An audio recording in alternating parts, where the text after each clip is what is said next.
वो आपको लगातार टेंशन में आएंगे कि वोडाफोन आइडिया का फ्यूचर स्टेप कौन सा होने वाला है। और इसके पीछे आपको बड़े बड़े कारण ऑलरेडी पता है कि इसके ऊपर तकरीबन 1 लाख करोड़ का जो डेप्ट है ये आपको अभी के सामने देखने को मिलेगा।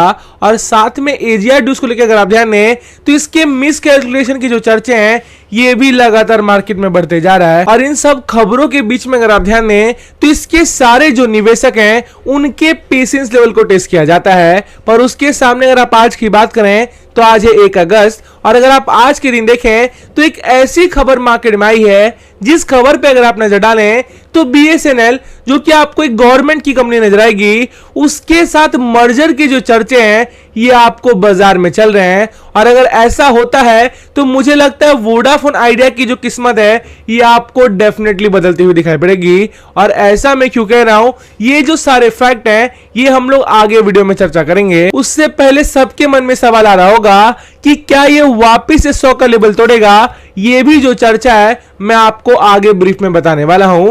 पर उससे पहले थोड़ा सा आगे बढ़ें और कैसी डिलीवरी फ्राइडे की दिन उठाई गई है वो जो डिटेल है सबसे पहले आपके सामने प्रेजेंट करना चाहूंगा। तो मैं आपको एनएससी की वेबसाइट पर लेकर आया जहां पर आप ध्यान दें तो वोडाफोन आइडिया लिमिटेड का जो प्राइस है ये आपको 8 रुपए 30 पैसे के आसपास ट्रेड कर रहा है। और मैंने आपको हमेशा बताया है कि यहां पे अगर आपको रिस्क लेना है तो आपको 100 शेयर लगाने चाहिए। और इसके पीछे अगर आप बड़ा रीजन देखें तो आपका जो रिस्क है ये मात्र एक बड़े पिज्जा की तरह दिखाई पड़ेगा।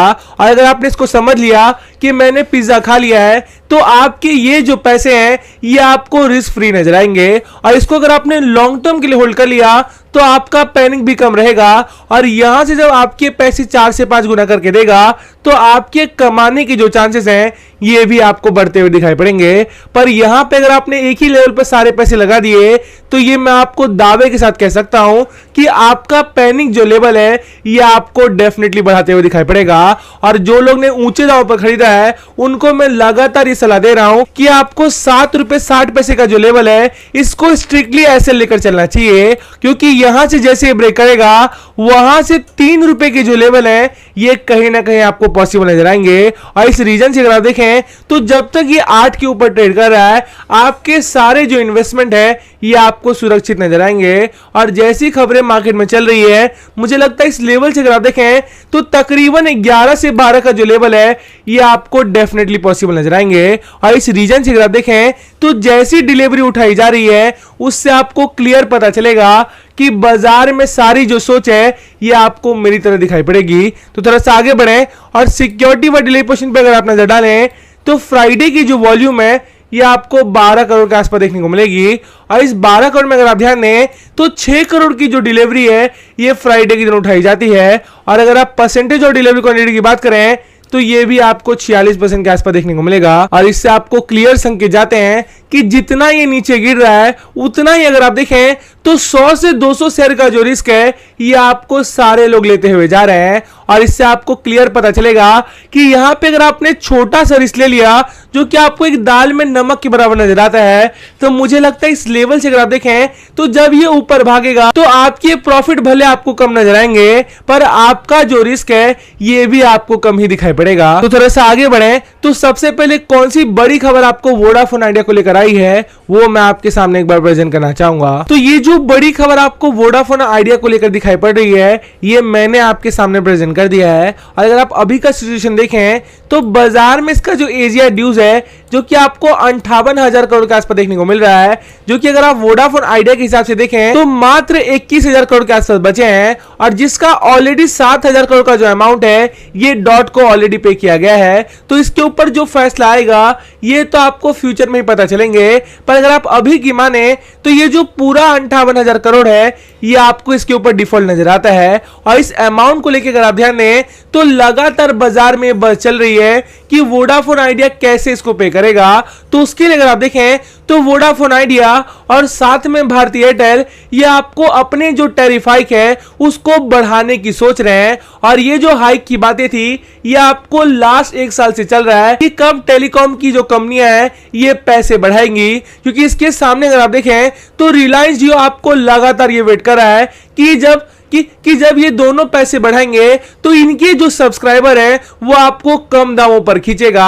और इस रीजन से अगर आप देखें तो ये जो स्टेप है ये आपको एक ऐसा स्टेप नजर आएगा कि आगे कुआं और पीछे खाई, क्योंकि अगर टैरिफ हाइक होता है और उसका पब्लिक सपोर्ट मिलेगा तो बाजार में इन दोनों कंपनियों की जो प्रॉब्लम है ये आपको काफी हद तक खत्म होते हुए दिखाई पड़ेंगे। और इसके सब्सक्राइबर का अगर आपको सपोर्ट कम नजर आएगा तो जितने भी इसके सब्सक्राइबर हैं ये आपको रिलायंस जियो की तरफ भागते हुए दिखाई पड़ेंगे। और ऐसे सिचुएशन में अगर आप ध्यान दें तो कितना पैसे बढ़ाए जाए और कितना अमाउंट का टैरिफ इंक्रीज होता है इसके ऊपर भी डिपेंड करेगा कि वोडाफोन आइडिया अपने खुद के जो सब्सक्राइबर हैं जो कि लगातार जाते जा रहे हैं उनको कैसे रोकता है। और इसके सामने अगर आप देखें तो बाजार में एक ऐसा प्रपोजल चल रहा है जिस प्रपोजल पे अगर आप नजर डालें तो इसके बहुत सारे जो निवेशक हैं उनको कहीं ना कहीं झटका लगने वाला है। तो ये जो खबर मैंने आपके सामने प्रेजेंट कर दी और यहां पे अगर आप देखें तो वोडाफोन आइडिया और साथ में बीएसएनएल का नाम देखने को मिल रहा है। और अगर आप इन दोनों टेलीकॉम कंपनियों की बात करें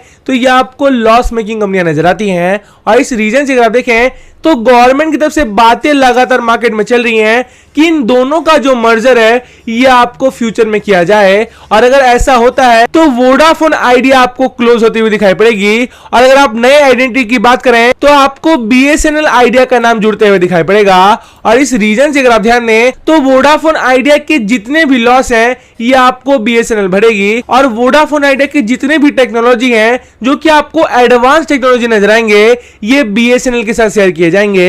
तो इससे अगर आप देखें तो बाजार में जो डूबने का सिचुएशन पैदा हो रहा है वो आपको प्राइवेटाइजेशन के बाद अगर आप ध्यान दें तो आपको नॉर्मल होते हुए दिखाई पड़ेगा। और इसके जितने भी निवेशकों को टेंशन है कि यहां से अगर ये डूब गया तो वो अपने पैसे कैसे निकालेंगे उनको भी सेकेंड जो चांस है ये आपको बीएसएनएल के रूप में मिलने वाला है। और इसको लेके अगर आप ध्यान दें तो आप जेपी मॉर्गन की बात कर लें या फिर आप मॉर्गन स्टैनली की बात कर लें, जेफरीज की बात कर लें, सारों का यह कहना है कि बाजार में सबसे बेहतरीन प्रपोजल है कि वोडाफोन आइडिया आपको सेफ भी रहेगा और साथ में इसकी ग्रोथ की जो चांसेस हैं वो भी आपको बढ़ते हुए दिखाई पड़ेंगे। और इसमें कितनी सच्चाई है ये तो आपको फ्यूचर डेट पे पता चलेगा। पर अगर ऐसा होता है तो वोडाफोन आइडिया के जो कायाकल्प है ये आपको चेंज होते हुए दिखाई पड़ेंगे। और ये प्रोसीजर तभी आगे बढ़ेगा जब वोडाफोन जो कि आपको वर्ल्ड का नंबर 1 कंपनी नजर आता है जब वो आपको पीछे हटेगा तभी इस तरह के जो प्रपोजल है ये आगे बढ़ाए जाएंगे। अगर आप दूसरी साइड देखें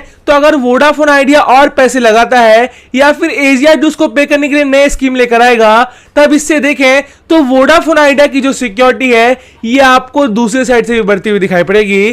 तो कौन से स्टेप लिए जाएंगे ये तो आपको फ्यूचर में पता चलेगा।